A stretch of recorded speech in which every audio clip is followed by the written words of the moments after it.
Welcome back to Hardball. Well, the condemnation of Donald Sterling came quickly from all sectors of society, including the sports, business, and political worlds. Even the president weighed in when asked.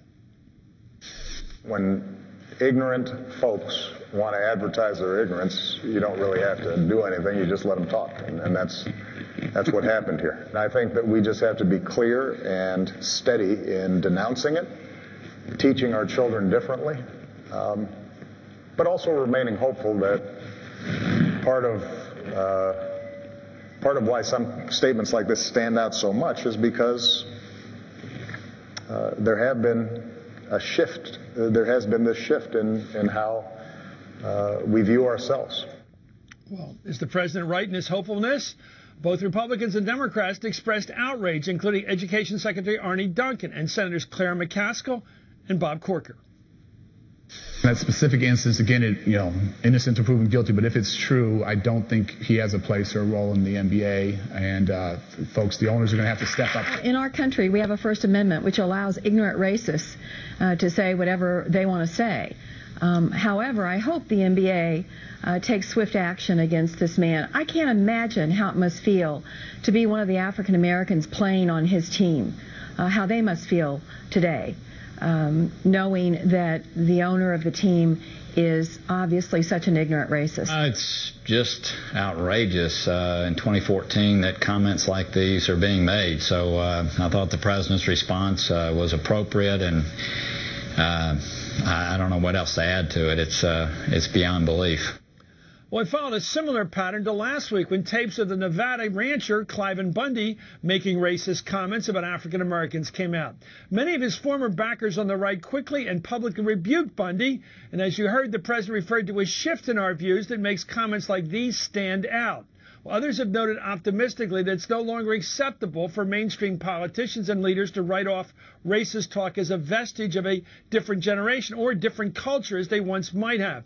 And yet these past few weeks have also starkly shown that racism remains ever present in our society, and it comes from very different corners. James Peterson, by the way, is the director of Africana Studies at Lehigh, and Perry Bacon's a political editor at the Grio. Both are MSNBC contributors, and thereby entitled to a difference of opinion. And I want to see what those opinions are. I've been learning about them. Professor Peterson, is this the strange, odd occurrence, or is this the norm? The commentaries coming in these tape recordings attributed to Donald Sterling? This, for me, Chris, this is more the norm. It's still infuriating to kind of hear this, but when we put this into the context of the SCOTUS decision last week, signaling that they don't believe that racism really exists in terms of hiring and admission practices, you put it in the context of Clive Bundy and his rants about cotton-picking slaves, and then you think about the history of Donald Sterling, a guy who's responsible for the largest settlement in any kind of housing discrimination case against blacks and Latinos in the Los Angeles area. This guy's essentially a slumlord, and all the sort of bad behavior antics that we've been hearing about in the media with this man, it seems clear to me that we've got to focus on the institutional racism and focus a little bit less on the sensational things. But these things are normal, unfortunately, Chris. I don't think we've passed some point in our history where it's not important for us to address these things head on and to think about the systematic nature of these things more than the sensationalistic sort of media coverage. There are ethnic differences, tribalism, if you want to call it in this extreme form, all around the world. So let's look at this thing relatively. How are we doing in the last 30, 40 years that you've been watching and observing?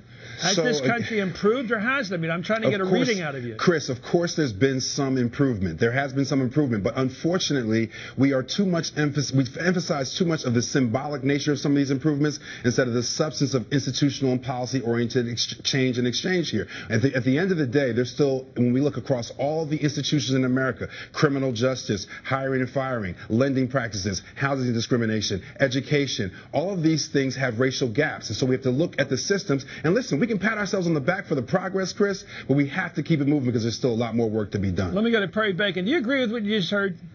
I do, Chris. I thought you disagreed. No, I disagree. I agree with most of what James just said. Institutional racism is a huge problem in the country. I think we should work on that too. At the same time, I do think that universal condemnation Sterling and Bunch have received is important in itself. I don't think it's something we need to pass over. The fact that not just Al Sharpton, but the president, Bill Simmons, Ernie Johnson, who runs the basketball programs on TNT, the condemnation he received is significant precedent for Sterling and for Bundy, and it tells us that we're writing comments like that out of public life, and that is really important in and of itself. Like a few years ago, you could imagine, like there was an owner named Marge Schott who was owned the same in the 90s, and she said all these comments for years and became and was staying an owner. Now you see there's possibility strongly that Donald Sterling will not own an NBA team next year. I think it's pretty strongly likely he will not own a team very soon. The condemnation has been universal, strong, unequivocal, and that's significant. Do you think, Perry, I want to start with you, and I'll go to James in a second. Same question. Do you think the conversation whites have among themselves when there aren't any blacks present has changed dramatically in the last 20 or 30 years, or it's the same? I want to know what you think. I mean, the short answer is we don't know, but of What's course, your sense? My sense is it's changed a lot. It's not where I want it to be. I agree with James. I think there are probably more people saying these kinds of things, like Donald Sterling said, than I would like them to. There's all kinds of studies suggesting that there is more racism in private than in public in America. You can see that in all kinds of studies about how it's hard to be hired if your name is a certain thing. Okay, let me have a comparison with what the professor. What's James think? Do you think private conversations among whites have changed in the last 30 years dramatically?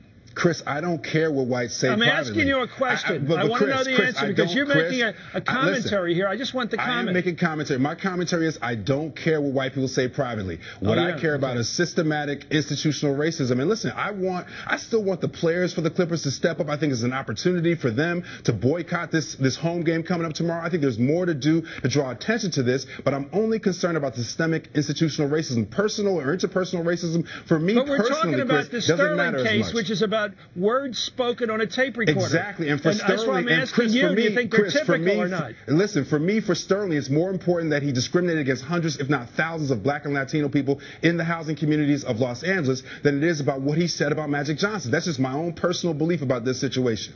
Chris, I would say private comments are important. We know that private views about gay rights, for instance, have changed. The private conversations people are having have changed, and affects the public life as well. We have huge increases in like interracial marriage, for instance, and that's a private decision that will affect public policy later on. Okay. Well, we have different views here. Thank you so much, James Peterson, and maybe Thanks, different Chris. perspectives. I think that's fair. Perry Bacon, thank you for joining both gentlemen. We'll be right back after this.